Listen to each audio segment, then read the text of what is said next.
ಧರ್ಮಸ್ಥಳದ ತಲಬುರುಡೆ ಗ್ಯಾಂಗ್ಗೆ ಎಸ್ಐಟಿ ಅಧಿಕಾರಿಗಳು ಡ್ರಿಲ್ ನಡೆಸಿದ್ದಾರೆ. ಬಿ ಗ್ಯಾಂಗ್ನ ಜಯಂತ್ ಅಭಿಷೇಕ್ಗೆ ಪ್ರಶ್ನೆಗಳ ಸುರಿಮಳೆಯನ್ನ ಸುರಿಸಲಾಗಿದೆ. ಯೂಟ್ಯೂಬ್ ಮಾಧ್ಯಮಗಳಿಗೆ ನೀಡಿದಂತಹ ಹೇಳಿಕೆಯನ್ನು ಆಧರಿಸಿ ಪ್ರಶ್ನೆ ಮಾಡಲಾಗ್ತಾ ಇದೆ. ಈ ಕುರಿತು ತನಿಖಾಧಿಕಾರಿಗಳ ಸಭೆಯಲ್ಲಿ ಎಸ್ಐಟಿ ಮುಖ್ಯಸ್ಥ ಮೊಹಂತಿ ಅವರು ಚರ್ಚೆ ನಡೆಸಿದ್ದಾರೆ. ಬುರುಡೆ ತನಿಖೆ ಬಗ್ಗೆ ಮೊಹಂತಿ ಅವರು ಮಾಹಿತಿಯನ್ನು ಕಲೆ ಹಾಕಿದ್ದಾರೆ.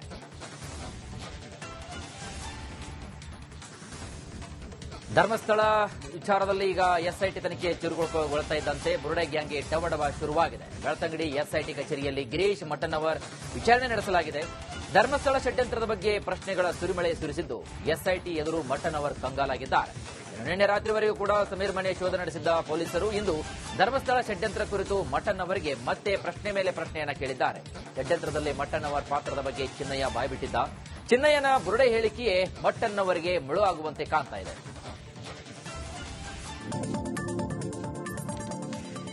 ಧರ್ಮಸ್ಥಳ ಬುರುಡೆ ಗ್ಯಾಂಗ್ನ ಆರೋಪಿ ಚಿನ್ನಯ್ಯನ ಪೊಲೀಸ್ ಕಸ್ಟಡಿ ಅವಧಿ ನಾಳೆಗೆ ಅಂತ್ಯವಾಗಲಿದೆ. ಈ ಹಿನ್ನೆಲೆಯಲ್ಲಿ ಹಿಂದೆ ಮಾಸ್ಕ್ ಮ್ಯಾನ್ಗೆ ವೈದ್ಯಕೀಯ ಪರೀಕ್ಷೆ ನಡೆಸಲು ಎಸ್ಐಟಿ ಅಧಿಕಾರಿಗಳು ಮುಂದಾಗಿದ್ದಾರೆ. ಬೆಳ್ತಂಗಡಿ ತಾಲೂಕು ಆಸ್ಪತ್ರೆಯಲ್ಲಿ ಚಿನ್ನಯ್ಯಗೆ ಮೆಡಿಕಲ್ ಟೆಸ್ಟ್ ನಡೆಸಲಾಗಿದೆ.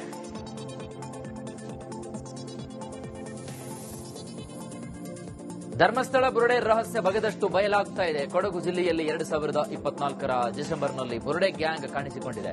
ಧರ್ಮಸ್ಥಳ ಸಂಘದ ಮಹಿಳೆಯರನ್ನ ಸೇರಿಸಿ ಗೊಂದಲ ಸೃಷ್ಟಿಸಲಾಗಿತ್ತು. ಅಂದು ಧರ್ಮಸ್ಥಳ ಸಂಘದ ವಿರುದ್ಧ ಬುರುಡೆ ಗ್ಯಾಂಗ್ ದೂರು ಕೊಡಿಸಲಾಗಿತ್ತು. ಕೊಡಗು ಜಿಲ್ಲೆ ಸುಂಟಿಕೊಪ್ಪ, ವಿರಾಜಪೇಟೆ ಸೇರಿ ವಿವಿಧ ಕಡೆ ಜಯಂತ್ ಟೀಮ್ ದೂರು ಕೂಡ ಕೊಡಿಸಿತ್ತು. ಆದರೆ ಅಂದು ನಿರೀಕ್ಷೆಯಂತೆ ಸಹಕಾರ ಸಿಗದ ಹಿನ್ನೆಲೆ ಬುರುಡೆ ಗ್ಯಾಂಗ್ ಕಾಲ್ಕಿಸಿತ್ತು ಅಂತ ಹೇಳಲಾಗಿದೆ. ಧರ್ಮ ವಿಚಾರದಲ್ಲಿ ತಮ್ಮ ವಿರುದ್ಧ ಅಪಪ್ರಚಾರ ಹಿನ್ನೆಲೆ ಸಾಮಾಜಿಕ ಹೋರಾಟಗಾರ ವಸಂತ್ ಗಿಳಿಯಾರ್ ವಿರುದ್ಧ ಎಫ್ಐಆರ್ ದಾಖಲಾಗಿದೆ. ಮೈಸೂರಿನ ವಿಜಯನಗರ ಪೊಲೀಸ್ ಠಾಣೆಯಲ್ಲಿ ಒಡನಾಡಿ ನಿರ್ದೇಶಕ ಸ್ಟ್ಯಾನ್ಲಿ ದೂರು ನೀಡಿದ್ದಾರೆ. ತಮ್ಮ ವಿರುದ್ಧ ವಸಂತ ಗಿಳಿಯಾರ್ ಆಧಾರ ರಹಿತ ಆರೋಪವನ್ನ ಮಾಡಿದ್ದು ನನ್ನ ವೈಯಕ್ತಿಕ ಶಾಂತಿಯುತ ಜೀವನಕ್ಕೆ ಧಕ್ಕೆ ತರ್ತಾ ಇದ್ದಾರೆ ಅಂತ ದೂಷಿಸಲಾಗಿದೆ. ಹೀಗಾಗಿ ಕಾನೂನು ಕ್ರಮ ಜರುಗಿಸುವಂತೆ ಸ್ಟ್ಯಾನ್ಲಿ ದೂರು ನೀಡಿದ್ದಾರೆ. ಧರ್ಮಸ್ಥಳ ವಿರುದ್ಧ ಅಪಪ್ರಚಾರಕ್ಕೆ ಆಕ್ರೋಶ ಭುಗಿಲೆದಿದೆ.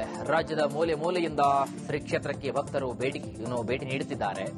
ಇಂದು ಧರ್ಮಸ್ಥಳದೊಂದಿಗೆ ನಾವಿದ್ದೇವೆ ಅಂತ ಇಂದು ಶ್ರೀ ಕ್ಷೇತ್ರದಲ್ಲಿ ಧರ್ಮ ಜಾಗೃತಿ ಸಮಾವೇಶ ನಡೆಸಲಾಗ್ತಾ ಇದೆ. ಧರ್ಮ ಸಂರಕ್ಷಣಾ ಸಮಿತಿ ವತಿಯಿಂದ ಸಮಾವೇಶ ಆಯೋಜನೆ ಮಾಡಲಾಗಿದ್ದು ಈ ಸಮಾವೇಶದಲ್ಲಿ ಸಾವಿರಾರು ಜನರು ಸೇರುವ ನಿರೀಕ್ಷೆ ಕೂಡ ಇದೆ.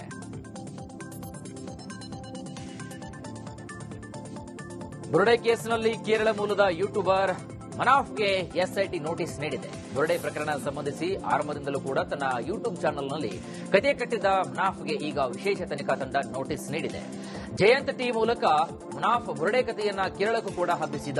ಈ ಹಿಂದೆ ಉತ್ತರ ಕನ್ನಡ ಶಿರೂರು ಗುಡ್ಡ ಕುಸಿತ ದುರಂತದಲ್ಲಿ ಕೂಡ ಕೊಚ್ಚಿ ಹೋಗಿದ್ದ ಲಾರಿಯ ಮಾಲೀಕನೇ ಈ ಮನಾಫ್ ಆಗಿದ್ದು ಈತನಿಗೂ ಕೂಡ ಶೀಘ್ರದಲ್ಲೇ ತನಿಖೆ ಬಿಸಿ ತಟ್ಟಲಿದೆ.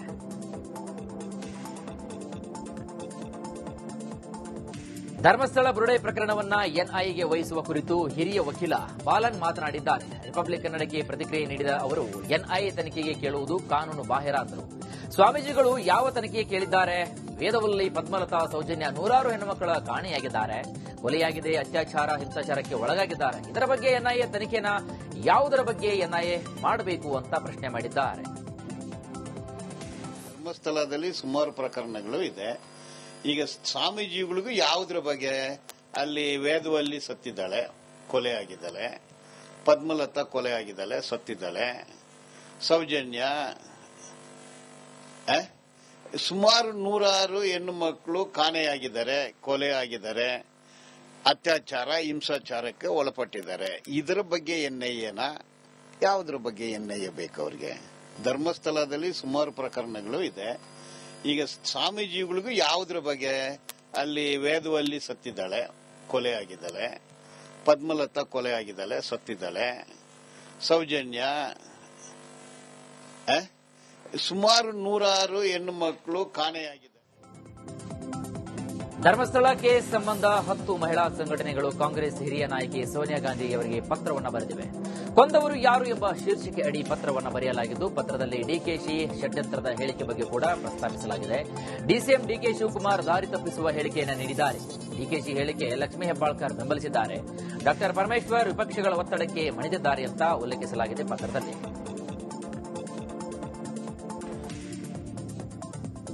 ಧರ್ಮಸ್ಥಳದ ಪ್ರಕರಣದ ಕುರಿತು ಸ್ವಾಮೀಜಿಗಳು ಕೇಂದ್ರ ಸಚಿವ ಅಮಿತ್ ಶಾ ಅವರನ್ನ ಭೇಟಿ ಮಾಡಿರುವ ಬಗ್ಗೆ ಸಚಿವ ಎಂಬಿ ಪಾಟೀಲ್ ಪ್ರತಿಕ್ರಿಯೆ ನೀಡಿದ್ದಾರೆ. ಬೆಂಗಳೂರಲ್ಲಿ ಮಾತನಾಡಿದ ಎಂಬಿ ಪಾಟೀಲ್ ಅವರು ಸ್ವಾಮೀಜಿಗಳ ಅಮಿತ್ ಶಾ ಭೇಟಿ ಮಾಡಿದ್ದರ ಹಿಂದೆ ಬಿಜೆಪಿ ಕೈವಾಡವಿದೆ. ಇದೊಂದು ಬಿಜೆಪಿ ಸ್ಪಾನ್ಸರ್ ಭೇಟಿ ಎಂದಿದ್ದಾರೆ. ಬಿಜೆಪಿ ನಾಯಕರು ಎಸ್ಐಟಿ ತನಿಖೆಯನ್ನ ಸ್ವಾಗತಿಸಿದರು. ಈಗ ರಾಜಕೀಯ ಕಾರಣಕ್ಕೆ ಎಸ್ಐಟಿಗೆ ವಿರೋಧಿಸ್ತಾ ಇದ್ದಾರೆ ಅಂತ ಆರೋಪಿಸಿದ್ದಾರೆ ಪಾಟೀಲ್. ನಿನ್ನೆ ಎಲ್ಲ ಸ್ವಾಮೀಜಿಗಳು, ಪ್ರಮುಖ ಸ್ವಾಮೀಜಿಗಳು ಅಮಿತ್ ಶಾ ಭೇಟಿ ಮಾಡಿದ್ದಾರೆ ಸರ್. ಧರ್ಮಸ್ಥಳ ಪ್ರಕರಣವನ್ನ ಎನ್ಐಎ ಕೊಡಲೇಬೇಕು. ನೋಡಿ, ಈಗ ಎಸ್ಐಟಿ ಮೊದಲು ಎಸ್ಐಟಿಗೆ ವಿರೋಧ ಮಾಡುತ್ತೇವೆ ಅಂತ ಹೇಳಿದ್ರು, ಎಸ್ಐಟಿ ಸ್ವಾಗತ ಮಾಡಿದ್ರು. ಈಗ ಎಸ್ಐಟಿ ಬಗ್ಗೆ ಸೊಸೈಟಿಸ್ಟ್ ಎಲ್ಲ ಒಳ್ಳೆ ಕೆಲಸ ಮಾಡಿದೆಲ್ಲ ಎಸ್ಐಟಿ ಗೊತ್ತು, ನಿಮ್ಗೆ ಗೊತ್ತಿದೆ. ಎಸ್ಐಟಿ ಒಳ್ಳೆ ಕೆಲಸ ಮಾಡಿದೆ, ಸರ್ಕಾರ ಹಸ್ತಕ್ಷೇಪ ಎದುರಿಗೆದಿನ ಸಂಪೂರ್ಣವಾಗಿ ಏನೇನೆಲ್ಲ ಅದನ್ನ ತುಳಸಿ ಎಸ್ಐಟಿ ತೆಗೆದು ಮತ್ತೆ ಈಗ ರಾಜಕಾರಣ ಮಾಡಕೊಂಡಿದೆ ಸರ್. ನಿನ್ನೆ ಎಲ್ಲ ಸ್ವಾಮೀಜಿಗಳು, ಪ್ರಮುಖ ಸ್ವಾಮೀಜಿಗಳು ಅಮಿತ್ ಶಾ ಭೇಟಿ ಮಾಡಿದ್ದಾರೆ. ಬೆಂಗಳೂರಿನಲ್ಲಿ ಮತ್ತೆ ಜಾತಿ ಗಣತಿ ಗೊಂದಲ ಶುರುವಾಗಿದೆ.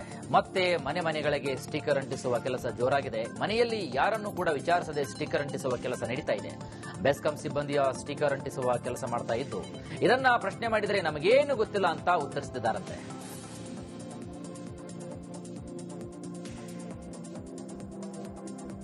ರಾಜ್ಯದ ಉಪಮುಖ್ಯಮಂತ್ರಿ ಡಿಕೆ ಶಿವ್ ಬೆಂಬಲಿಗರಿಗೆ ಇದೀಗ ಸಚಿವ ಸಂಪುಟ ಬೆಗ್ ರಿಲೀಫ್ ಅನ್ನು ಕೊಟ್ಟಿದೆ. ಡಿಕೆಶಿ ಬೆಂಬಲಿಸಿ ಪ್ರತಿಭಟನೆ ಮಾಡಿದವರಿಗೆ ಗುಡ್ ನ್ಯೂಸ್ ಸಿಕ್ಕಿದೆ. ಒಟ್ಟು 60 ಪ್ರಕರಣಗಳನ್ನು ಸರ್ಕಾರ ವಾಪಸ್ ಪಡೆದುಕೊಂಡಿದೆ. ಈ ಪೈಕಿ 11 ಪ್ರಕರಣದಲ್ಲಿ ಡಿಕೆಶಿ ಬೆಂಬಲಿಗರು ಸಿಲುಕಿದ್ರು. 2019ರಲ್ಲಿ ಡಿಕೆ ಶಿವಕುಮಾರ್ ಅನ್ನ ಇಡಿ ಅಧಿಕಾರಿಗಳು ಬಂಧಿಸಿದ್ರು. ಇನ್ನು 2019ರಲ್ಲಿ ಡಿಕೆಶಿ ಬಂಧನವನ್ನು ಖಂಡಿಸಿ ರಾಮನಗರ, ಕನಕಪುರ, ಬೆಂಗಳೂರಿನಲ್ಲೂ ಕೂಡ ಪ್ರತಿಭಟನೆಯನ್ನ ನಡೆಸಲಾಗಿತ್ತು. ಆ ಮೂಲಕ ಡಿಕೆಶಿ ಬೆಂಬಲಿಗರಿಗೆ ಇದೀಗ ರಿಲೀಫ್ ಸಿಕ್ಕಿದೆ.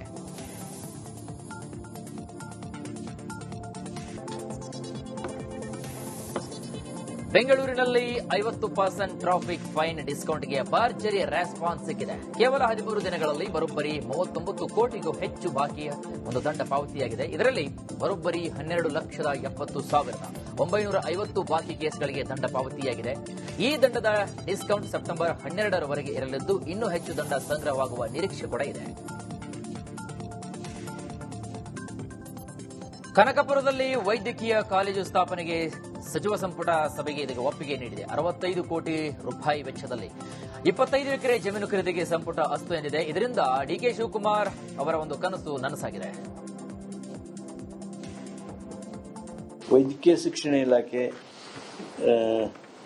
ರಾಜೀವ್ ಗಾಂಧಿ ಆರೋಗ್ಯ ವಿಜ್ಞಾನಗಳ ವಿದ್ಯಾಲಯವು ಬೆಂಗಳೂರು ದಕ್ಷಿಣ ಜಿಲ್ಲೆಯ ಕನಕಪುರ ತಾಲೂಕಿನ ರಾಯಸಂದ್ರ ಗ್ರಾಮದಲ್ಲಿ ಒಂದು ಹೊಸ ವೈದ್ಯಕೀಯ ಕಾಲೇಜು ಸ್ಥಾಪಿಸಲು ಕರ್ನಾಟಕ ಗೃಹ ಮಂಡಳಿಯಿಂದ 65 ಕೋಟಿ ರೂಪಾಯಿಗಳ ಮೊತ್ತದಲ್ಲಿ 25 ಎಕರೆ ಜಮೀನು ಖರೀದಿಸಲು ಆಡಳಿತಾತ್ಮಕ ಅನುಮೋದನೆಯನ್ನು ನೀಡಲಾಗಿದೆ.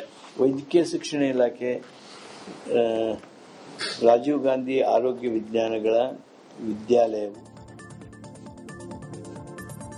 ಹಾಸನ ಜಿಲ್ಲೆಯಲ್ಲಿ ನಿರಂತರ ಮಳೆಗೆ ಸಕಲೇಶಪುರ ರಸ್ತೆಗಳು ಹೊಂಡ ಗುಂಡಿಗಳಿಂದ ತುಂಬಿ ಹೋಗಿದೆ. ಇದರಿಂದ ಕೆರಳಿದಂತಹ ಕರವೇ ಕಾರ್ಯಕರ್ತರು ರಸ್ತೆ ಗುಂಡಿ ಮುಚ್ಚುವಂತಹ ಮೂಲಕ ವಿಭಿನ್ನ ರೀತಿಯಲ್ಲಿ ಪ್ರತಿಭಟನೆ ನಡೆಸಿದ್ದಾರೆ. ಕರವೇ ಮತ್ತು ರೈತ ಸಂಘ ಘಟಕದ ವತಿಯಿಂದ ಸಕಲೇಶಪುರ ಟು ಸುಬ್ರಹ್ಮಣ್ಯ ರಾಜ್ಯ ಹೆದ್ದಾರಿ ರಸ್ತೆ ಗುಂಡಿ ಮುಚ್ಚಿ ಪ್ರತಿಭಟನೆಯನ್ನು ನಡೆಸಲಾಯಿತು.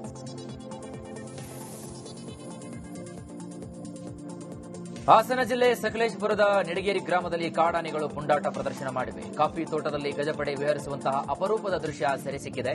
ನೀರಿನಲ್ಲಿ ಆಟವಾಡ್ತಾ ಗೀಳಿಡ್ತಾ ಕಾಡಾನೆಗಳು ಓಡಾಡಿವೆ. ಇನ್ನು ಕಾಫಿ ತೋಟದಲ್ಲಿ ಕಾಡಾನೆಗಳ ಹಿಂಡು ಬೀಡು ಬಿಟ್ಟಿದೆ. ಇದರಿಂದ ಕಾಫಿ ಬೆಳೆಗಾರರು ಕೆಂಗಟ್ಟಿದ್ದಾರೆ.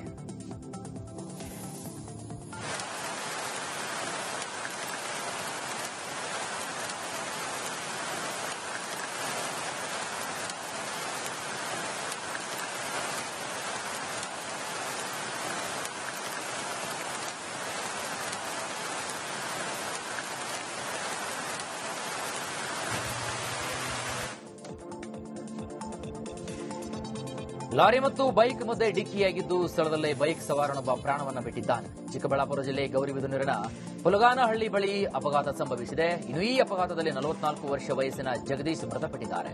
ತಮ್ಮ ಜಮೀನಿನಲ್ಲಿ ಬೆಳೆದಂತಹ ಹೂವು ಮಾರ್ಕೆಟ್ಗೆ ಹಾಕಿ ಮನೆಗೆ ವಾಪಸ್ ಆಗುವಾಗ ಅಪಘಾತ ಸಂಭವಿಸಿದೆ.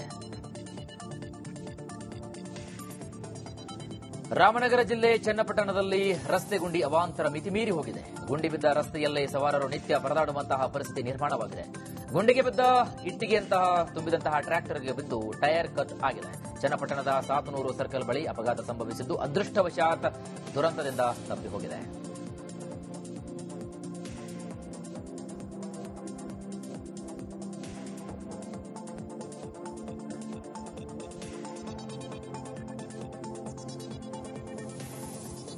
ಟ್ಯಾಂಕರ್ನ ಎಂಜಿನ್ನಲ್ಲಿ ಏಕಾಏಕಿ ಬೆಂಕಿ ಕಾಣಿಸಿಕೊಂಡಿದೆ. ಬಾಗಲಕೋಟೆ ಜಿಲ್ಲೆ ಜಮಖಂಡಿ ತಾಲೂಕಿನ ಸಿದ್ದಾಪುರದ ಬಳಿ ಘಟನೆ ನಡೆದು ಹೋಗಿದೆ. ಮುಧೋಳ್ ಜಮಖಂಡಿ ಹೆದ್ದಾರಿ ಮಾರ್ಗ ಮಧ್ಯೆ ಟ್ಯಾಂಕರ್ನ ಟೈರ್ ಬ್ಲಾಸ್ಟ್ ಆಗಿದೆ. ಮತ್ತೊಂದು ಕಡೆಗೆ ಎಂಜಿನ್ನಲ್ಲಿ ಆಕಸ್ಮಿಕ ಬೆಂಕಿ ಕಾಣಿಸಿಕೊಂಡಿದೆ. ಇನ್ನು ಸ್ಥಳಕ್ಕೆ ಜಮಖಂಡಿ ಅಗ್ನಿಶಾಮಕ ದಳ ಸಿಬ್ಬಂದಿ ಭೇಟಿ ನೀಡಿ ಬೆಂಕಿಯನ್ನು ನಂದಿಸಿದ್ದಾರೆ.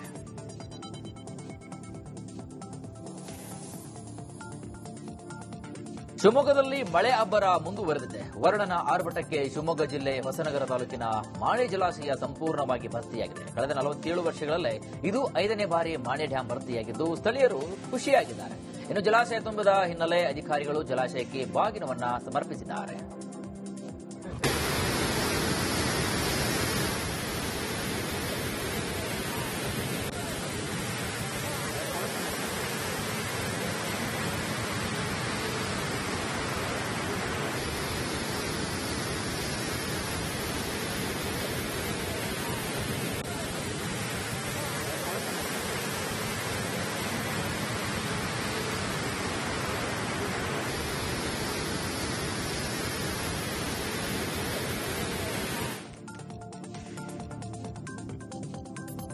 ಕೊಡಗಿನ ಕರಿಕೆ ಗ್ರಾಮದಲ್ಲಿ ಸಣ್ಣ ಪ್ರಮಾಣದ ಭೂಕುಸಿತ ಸಂಭವಿಸಿದೆ. ಕಮಲಾಕ್ಷಿ ಎಂಬುವರ ಮನೆ ಬಳಿ ಕುಸಿತ ಸಂಭವಿಸಿದ್ದು ಮಣ್ಣು ಕುಸಿತದ ಸ್ಥಳದಲ್ಲಿ ನೀರು ರಭಸವಾಗಿ ಹರಿತಾ ಇದೆ. ಸ್ಥಳಕ್ಕೆ ಅಧಿಕಾರಿಗಳು ಭೇಟಿ ನೀಡುವಂತೆ ಸ್ಥಳೀಯರು ಮನವಿ ಕೂಡ ಮಾಡಿದ್ದಾರೆ.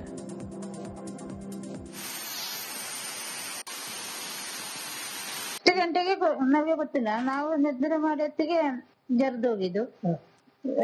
ರಾತ್ರಿ ತುಂಬಾ ಮಳೆ ಇತ್ತು. ನಾವು ಬೆಳಿಗ್ಗೆ ನೋಡೋತ್ತಿಗೆ ಅಲ್ಲಿ ಜರ್ದಿತ್ತು. ನಿನ್ನೆ ಬೆಳಿಗ್ಗೆ ನೋಡುವಾಗ ಜರ್ದಿತ್ತು. ಮತ್ತೆ ಮನೆಯೊಳಗೆ ಸಣ್ಣ ಸೌಂಡ್ ಸ್ವಲ್ಪ ಉಂಟು. ಮಳೆಗಾಲ ಮಾತ್ರ. 10 ಗಂಟೆಗೆ ನಮಗೆ ಗೊತ್ತಿಲ್ಲ, ನಾವು ನಿದ್ರೆ ಮಾಡಿ ಹೊತ್ತಿಗೆ ಜರ್ದೋಗಿದ್ದು. ರಾತ್ರಿ ತುಂಬಾ ಮಳೆ ಇತ್ತು. ನಾವು ಬೆಳಿಗ್ಗೆ ನೋಡೋತ್ತಿಗೆ ಅಲ್ಲಿ ಜರ್ದಿತ್ತು. ನಿನ್ನೆ ಬೆಳಿಗ್ಗೆ ನೋಡುವಾಗ ಉಡುಪಿ ಜಿಲ್ಲೆಯಲ್ಲಿ ಮಕ್ಕಳ ಮಾರಾಟ ಜಾಲ ಆಕ್ಟಿವ್ ಆಗಿದೆ. ವಿಜಯಲಕ್ಷ್ಮಿ ಎಂಬ ಮಹಿಳೆಯೇ ಈ ಜಾಲದ ಕಿಂಗ್ ಪಿನ್ ಎಂಬುದು ಕೂಡ ಈಗ ಬಯಲಾಗಿದೆ. ಅಸಲಿಗೆ ಉಡುಪಿ ಜಿಲ್ಲೆ ಶಿರುವ ಗ್ರಾಮದ ರಮೇಶ್ ಪ್ರಭಾವತಿ ದಂಪತಿಗಳಿಗೆ ಮಕ್ಕಳಿರಲಿಲ್ಲ. ಈ ದಂಪತಿಗೆ ಅತ್ಯಾಚಾರಕ್ಕೆ ಒಳಗಾದ ಯುವತಿಗೆ ಜನಿಸಿದಂತಹ ಮಗುವನ್ನ ಮಾರಾಟ ಮಾಡಿದ್ದು ಅಂಗನವಾಡಿ ಕಾರ್ಯಕರ್ತೆಯೊಬ್ಬ ಅವರಿಂದ ಈ ಅಕ್ರಮ ಬಯಲಾಗಿದೆ. ಬಗರ್ಹುಕುಂ ಸಾಗುವಳಿದಾರರಿಗೆ ಹಕ್ಕುಪತ್ರ ನೀಡುವಂತೆ ಒತ್ತಾಯಿಸಿ ಗದಗ ಜಿಲ್ಲಾಡಳಿತ ಕಚೇರಿ ಮುಂದೆ ಅಹೋರಾತ್ರಿ ಪ್ರತಿಭಟನೆಯನ್ನು ಕೂಡ ನಡೆಸಲಾಗ್ತಾ ಇದೆ. ಸರ್ಕಾರಕ್ಕೆ ಒಳ್ಳೆಯ ಬುದ್ಧಿ ಬರಲೆಂದು ಪ್ರತಿಭಟನಾಕಾರರು ದೀಡ್ ನಮಸ್ಕಾರವನ್ನು ಹಾಕಿದ್ದಾರೆ.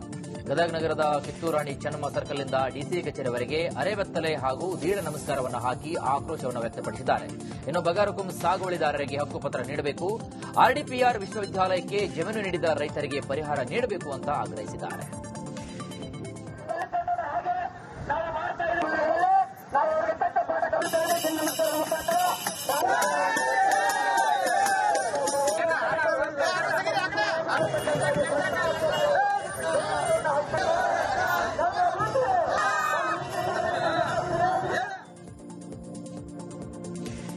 ಶಿವಮೊಗ್ಗದಲ್ಲಿ ಮಳೆಯಬ್ಬರಕ್ಕೆ ಮಾಣಿ ಜಲಾಶಯ ಭರ್ತಿಯಾಗಿದ್ದು ನೀರು ಬಿಡುಗಡೆ ಮಾಡಲಾಗಿದೆ. ಇದರ ಬೆನ್ನಲ್ಲೇ ಕುಂಚಿಕಲ್ ಅಬ್ಬಿ ಜಲಪಾತ ದುಮ್ಮಿಕ್ಕಿ ಹರಿತಾ ಇದೆ. ಹೊಸನಗರ ತಾಲೂಕಿನ ಯಡೂರಿನ ಸಮೀಪದ ಕುಂಚಿಕಲ್ ಅಬ್ಬಿ ಫಾಲ್ಸ್ಗೆ ಜೀವಕಳೆ ಬಂದಂತಾಗಿದೆ.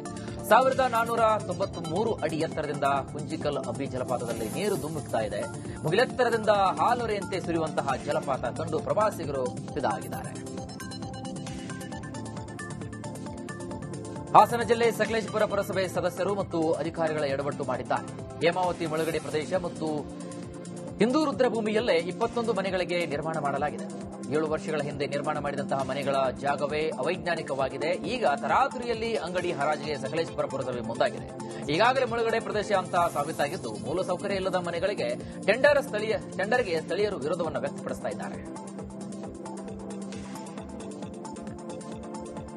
ಚಾಲಕನ ನಿಯಂತ್ರಣ ತಪ್ಪಿ ಕಾರೊಂದು ವಿದ್ಯುತ್ ಕಂಬಕ್ಕೆ ಡಿಕ್ಕಿ ಹೊಡೆದ ಘಟನೆ ಮೂಡಿಗೆರೆ ತಾಲೂಕಿನ ಬಣಕಲ್ನ ಪಶು ಆಸ್ಪತ್ರೆ ಬಳಿ ನಡೆದು ಹೋಗಿದೆ. ಈ ವೇಳೆ ಕಾರಿನಲ್ಲಿದ್ದಂತಹ ಇಬ್ಬರಿಗೆ ಗಂಭೀರವಾಗಿ ಗಾಯವಾಗಿದ್ದು ಆಸ್ಪತ್ರೆಗೆ ದಾಖಲಾಗಿದ್ದಾರೆ. ಅಪಘಾತದಲ್ಲಿ 2 ವಿದ್ಯುತ್ ಕಂಬಗಳಿಗೆ ಹಾನಿಯಾಗಿದ್ದು ಕಂಬ ಮುರಿದು ಬಿದ್ದಿದ್ರೆ ಭಾರೀ ಅನಾಹುತ ಸಂಭವಿಸ್ತಾ ಇತ್ತು. ಕೂದಲೆಳೆ ಅಂತರದಲ್ಲಿ ಇಬ್ಬರು ಪಾರಾಗಿದ್ದಾರೆ. ಬೆಳಗಾವಿ ಜಿಲ್ಲೆ ರಾಯಭಾಗ ತಾಲೂಕಿನ ಬಸ್ ನಿಲ್ದಾಣದಲ್ಲಿ ಕಳ್ಳರ ಹಾವಳಿ ಮಿತಿಮೀರಿದೆ. ಗಣಪತಿ ದರ್ಶನಕ್ಕೆ ತೆರಳಿದಂತಹ ಮಹಿಳೆ ಮಾಂಗಲ್ಯ ಸರಗಳತನ ಮಾಡಲಾಗಿದೆ. 30 ಗ್ರಾಂ ಮಾಂಗಲ್ಯ ಸರ ಕದ್ದು ಪರಾರಿಯಾಗಲು ಯತ್ನಿಸಿದಂತನ್ನ ಸ್ಥಳೀಯರೇ ಹಿಡಿದಿದ್ದಾರೆ. ರೂಪಾಯಿ ಎಂಬ ಮಹಿಳೆ ಸಂಕೇಶ್ವರದ ನಿಲಗಾರ ಗಣಪತಿಯ ದರ್ಶನಕ್ಕೆ ತೆರಳಿದ್ರು. ಈ ವೇಳೆ ಬಸ್ ನಿಲ್ದಾಣದಲ್ಲಿ ಬೈಕ್ ಮೇಲೆ ಬಂದಂತಹ ಕಳ್ಳರು ಮಾಂಗಲ್ಯ ಸರ ಕದ್ದು ಪರಾರಿಯಾಗಲು ಯತ್ನಿಸಿದ್ದಾರೆ. ಇನ್ನು ಕಳ್ಳರನ್ನ ಬೆನ್ನತ್ತಿದ್ದ ಸ್ಥಳೀಯರೇ ಇಬ್ಬರ ಪೈಕಿ ಒಬ್ಬ ಕಳ್ಳನನ್ನ ಹಿಡಿದಿದ್ದಾರೆ.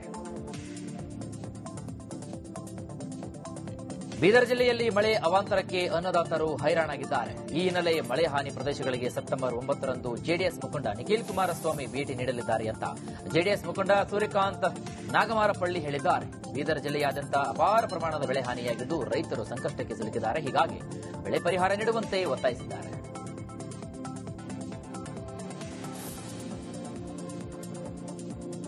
ಗ್ರಾಹಕನ ಸೋಗಿನಲ್ಲಿ ಬಂದು ಚಿನ್ನದ ಉಂಗುರವನ್ನು ಎಗರಿಸಿದಂತಹ ಕಳ್ಳ ಇದೀಗ ಪರಾರಿಯಾಗಿದ್ದಾನೆ. ಕೋಲಾರ ಜಿಲ್ಲೆಯ ಮೊಳಬಾಗಿಲು ಪಟ್ಟಣದ ಚರಣ್ ಜ್ಯುವೆಲ್ಸ್ನಲ್ಲಿ ಘಟನೆ ನಡೆದು ಹೋಗಿದೆ.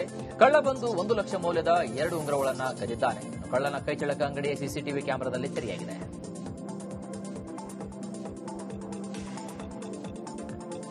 ಗರ್ಭಿಣಿಯರ ಆರೋಗ್ಯ ತಪಾಸಣೆಗಾಗಿ ಲಂಚಕ್ಕೆ ಡಿಮ್ಯಾಂಡ್ ಮಾಡಿದಂತಹ ಘಟನೆ ಕಲಬುರಗಿ ಜಿಲ್ಲೆ ಚಿಂಚೋಳಿ ತಾಲೂಕಿನ ಸುಲೆಪೇಟದಲ್ಲಿ ನಡೆದು ಹೋಗಿದೆ. ಬಡ ಗರ್ಭಿಣಿಯರ ಆರೋಗ್ಯ ತಪಾಸಣೆಗೆ ಲಂಚ ಕೇಳಿದ ಆರೋಗ್ಯ ಇಲಾಖೆ ಸಿಬ್ಬಂದಿ ವಿಡಿಯೋ ಇದೀಗ ರಿಪಬ್ಲಿಕ್ ಕನ್ನಡಕ್ಕೆ ಸಿಕ್ಕಿದೆ. ಸುಲೆಪೇಟ್ ಪ್ರಾಥಮಿಕ ಆರೋಗ್ಯ ಕೇಂದ್ರದಲ್ಲಿ ಲ್ಯಾಬ್ ಟೆಕ್ನಿಷಿಯನ್ ಜಗನ್ನಾಥ್ ಲಂಚಕ್ಕೆ ಬೇಡಿಕೆ ಇಟ್ಟಿದ್ದು ಪ್ರತಿ ಗರ್ಭಿಣಿಯ ಆರೋಗ್ಯ ತಪಾಸಣೆಗೆ 100 ರೂಪಾಯಿ ಕೊಡಬೇಕಂತೆ. ಹಣ ಕೊಡದಿದ್ರೆ ಕೆಲಸ ಮಾಡಲ್ಲ ಅಂತ ಲ್ಯಾಬ್ ಟೆಕ್ನಿಷಿಯನ್ ಆವಾಜ್ ಹಾಕಿದ್ದಾನೆ. ತಾಯಿ ಪಿಂಚಣಿ ಹಣಕ್ಕಾಗಿ ತಮ್ಮಂದಿರೇ ಅಣ್ಣನನ್ನ ಕೊಂದಂತಹ ದಾರುಣ ಘಟನೆ ಚಿಕ್ಕಬಳ್ಳಾಪುರ ಜಿಲ್ಲೆ ಗೌರಿಬಿದನೂರಿನ ಮೇಳೆ ಗ್ರಾಮದಲ್ಲಿ ನಡೆದುಕೊಂಡಿದೆ. ಮೇಳೆ ಗ್ರಾಮದ ನರಸಿಂಹಮೂರ್ತಿಯನ್ನ ತಮ್ಮ ರಾಮಾಂಜಿ ಹಾಗೂ ಗಂಗಾಧರಪ್ಪ ಕೊಲೆ ಮಾಡಿದ್ದಾರೆ. ತಾಯಿಗೆ ಬರ್ತಾ ಇದ್ದಂತಹ ಪಿಂಚಣಿ ಹಣ ಹಂಚಿಕೊಳ್ಳುವ ವಿಚಾರದಲ್ಲಿ ನಡೆದ ಜಗಳ ಕೊಲೆಯಲ್ಲಿ ಅಂತ್ಯವಾಗಿದೆ. ಬೆಸ್ಕಾಂ ಲೈನ್ಮನ್ ಆಗಿದ್ದಂತಹ ಹನುಮಂತರಾಯಪ್ಪ ಸಾವಿನ ಹಿನ್ನೆಲೆ ಅವರ ಪತ್ನಿಗೆ ಪಿಂಚಣಿ ನೀಡಲಾಗ್ತಾ ಇತ್ತು. ಇನ್ನು ಅದೇ ಹಣಕ್ಕಾಗಿ ಮಕ್ಕಳ ಮಧ್ಯೆ ಗಲಾಟೆ ನಡೆದು ಹೋಗಿದೆ. ಈ ಗಲಾಟೆ ವಿಕೋಪಕ್ಕೆ ತಿರುಗಿ ದೊಣ್ಣೆಗಳಿಂದ ಹೊಡೆದು ನರಸಿಂಹಮೂರ್ತಿಯನ್ನ ಕೊಲೆಗೈದಿದ್ದಾರೆ. ಸ್ಥಳಕ್ಕೆ ಗೌರಿಬಿದನೂರು ಗ್ರಾಮಾಂತರ ಠಾಣೆ ಪೊಲೀಸರು ಭೇಟಿ ನೀಡಿ ಪರಿಶೀಲನೆ ನಡೆಸಿದ್ದಾರೆ. ಸದ್ಯ ಆರೋಪಿಗಳನ್ನ ಬಂಧಿಸಿದಂತಹ ಪೊಲೀಸರು ವಿಚಾರಣೆ ನಡೆಸ್ತಾ ಇದ್ದಾರೆ.